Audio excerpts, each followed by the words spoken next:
வணக்கம் எல்லோருக்கும். இது கருப்புளுந்து இட்லி தோசைக்கான மாவு செய்முறை.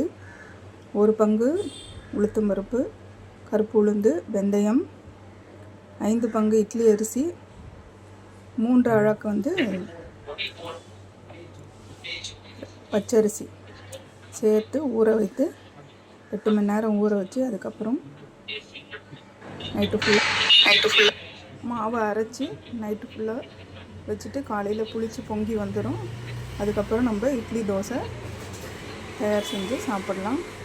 இட்லிக்கு கறி குழம்பு வச்சு சாப்பிட்டு பாருங்கள். இன்னும் 2 எக்ஸ்ட்ரா இட்லி இறங்கும்.